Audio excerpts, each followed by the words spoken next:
सारा रूप मनुष्य का, लेकिन कान गाय का। इसलिए गो इव करना गो करना, गो के समान, गाय के समान कान होने के कारण उनका नाम गोकर्ण रखा गया। नगर के लोग, गांव के लोग सब के सराहने लगे, प्रशंसा करने लगे। अब आत्मदेव का भाग्य उदय हो गया। जो इनका संतान नहीं था, संतान भी हो गया। अब तो गाय भी इनको संतान देने लगी है और उस संतान का नाम गोकर्ण रखा गया। अब इधर धुंधली की बहन के पुत्र, उनका नाम धुंधकारी, गाय के पुत्र को गोकर्ण, ये दो भाई हो। अब दोनों का स्वभाव अलग अलग। अब देखिए, साधु सन्यासी का यह हुआ फल का परिणाम स्वरूप जो पुत्र हुआ गोकर्ण, वो ज्ञानी पंडित हुआ। और जो धुंधुली का जो बहिन की जो पुत्र था, उसका स्वभाव हो गया धुंधकारी, मतलब धुंधुकारी। उसके स्वभाव के अनुसार भी नाम रखा गया। अब देखिए, और धुंधकारी का स्वभाव चोरी बटमारी हिंसक। अब उनके स्वभाव को कुछ वर्णन करते हैं। गोकर्ण पंडितो ज्ञानी धुंधकारी महाफला, स्नान शौच क्रियाहीनो दुर्भक्षी गोदवालिका, दुष्परिग्रह करता था सभास्ते भोजन। इस स्वभाव का वर्णन करते। गोकर्ण का पंडित ज्ञानी हुआ और धुंधकारी महाफल महादुष्ट, न स्नान का ठिकान, न शौच क्रिया आदि का ठिकान, और न भक्ष अभक्ष का विवेक।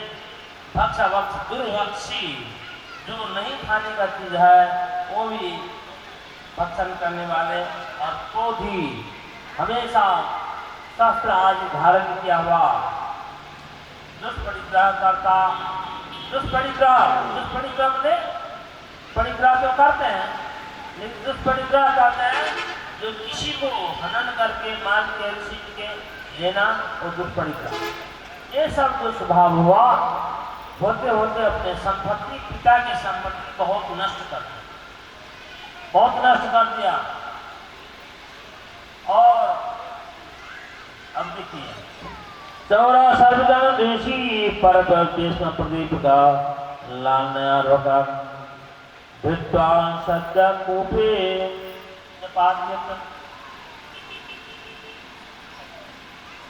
ऐसा। देखिए, ऐसा स्वभाव बच्चे लोग को भी स्वभाव, हमको बहुत से लोग बोलते हैं हमारे बच्चा ऐसा, हमारे बच्चा वैसा, इसको कैसे सुधारा जाए।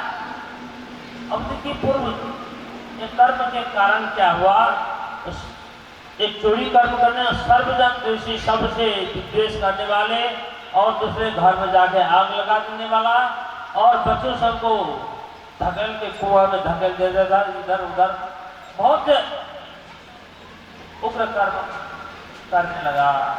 और इस प्रकार ऐसे होने पर एक दिन एकदा पितृकांड पात्राणी, एकदा पितृकांड पात्राणी स्वयं आहत। अब उस धुंधकारी का शब्द से कुशब्द हो गया, और जिसके कारण अपने घर के धन संपत्ति ले जाकर के वेश्याओं को देने लगा। और अपने एकदा पितृकांड, एक दिन माता पिता, पितरों का अपने माता पिता दोनों को मार पीट करके, और घर का भाड़ा बर्तन आदि सब इस प्रकार जब करने लगा, तब मन की विवेक होता है, तब याद आता है जो ठीक ही महात्मा बोल रहे थे, सन्यासी महात्मा, इससे अच्छा तो मैं बंध्या ही रह जाता। बंधकम तो समीचीनम कुपुत्रो दुखदायका। कुपुत्र होने के अपेक्षा बंध्या ही रहना ठीक है, ऐसा मन में विचार करने लगा। अब मैं कहाँ जाऊँ, कहाँ ठहरूं, क्या करूँ। उस समय में गोकर्ण जो पुत्र था, अब उनको अपने पिता को कुछ बोध देते हैं, विचार देते हैं, और आकर के कहते हैं, पिता क्या देख रहे हैं, संसार में कुछ नहीं है, ये आसार है, ये संसार आसार है, कुछ आसार खलु संसारो बहुरूपी विमोह का सूता का सघनम का रान जल के निगम। कौन किसका होता है, कौन कहाँ रहते हैं। इस संसार में बड़ा विचित्र स्वभाव है, कब कहाँ किसका क्या होता है इसका कोई ठिकाना नहीं। पिता रह जाते, पुत्र मर जाता है, और फिर पुत्र का दुख पिता को ही उठाना पड़ता है।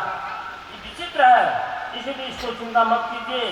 सुख किसी को नहीं है, सुधा का धनम का, किसका पुत्र होता है, किसका धन होता है, उल्टा पुल्टा हो जाता है। इसलिए विचार मत कीजिए। न चंद्र सुष्म किंकिन न स्वम चक्रवर्ती न, सुख तो क्या है, इंद्र को भी सुख नहीं है, उनको भी चिंता है तो दूसरे कोई हमारे राज ना ले ले। चक्रवर्ती राजा को भी सुख नहीं है, जो उनको भी डर है कि कोई फिर राजा हमारे ऊपर आक्रमण न करे। जितने भी नेता सब है वो सबको चिंता रहती है कि दूसरा कोई हमें परास्त न करे।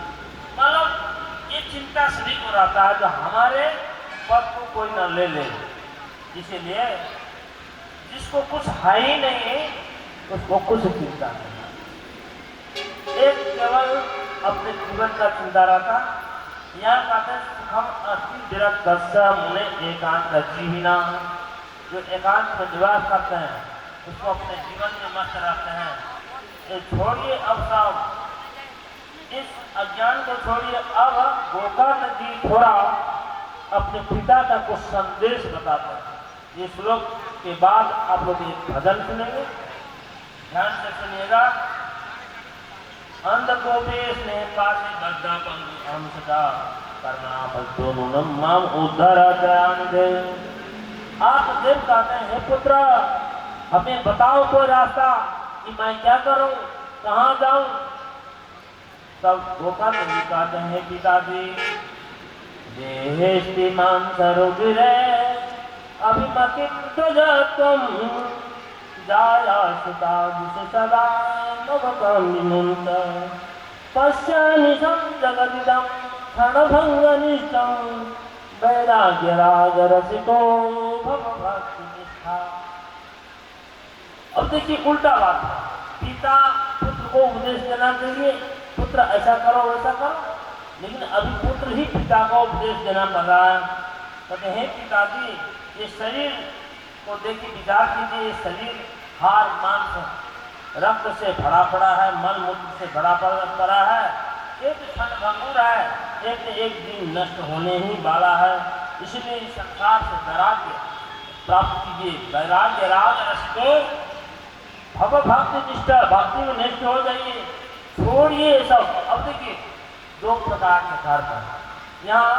धर्मम भजस्थ सततम तदलोक धर्म सेवस्थ साध पुरुषान काम कृष्णम अन्य सदोष गुणमाचिंतनम अन्य सदोष गुण चिंतनमासमुक्त्वा सेवा कथा रसमहो नितराम विवक्तम।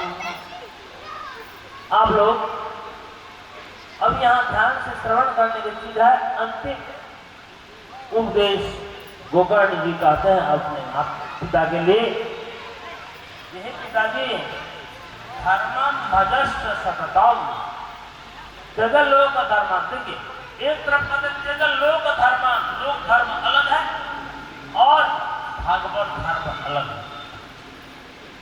भागवत धर्म किसको कहते हैं, लोक धर्म किसको कहते हैं। अभी यहाँ भागवत करने के लिए यदि कहा जाए तो बहुत से बाधा विघ्न और यदि और खेल तमाशा देखने के लिए और कुछ करने के लिए फुर्सत हो जाता है, लेकिन ये भागवत श्रवण करने के लिए लोगों को फुर्सत नहीं होती। यहाँ कहते धर्मम भजस्थ सततम, सतत धर्म का सेवन कीजिए।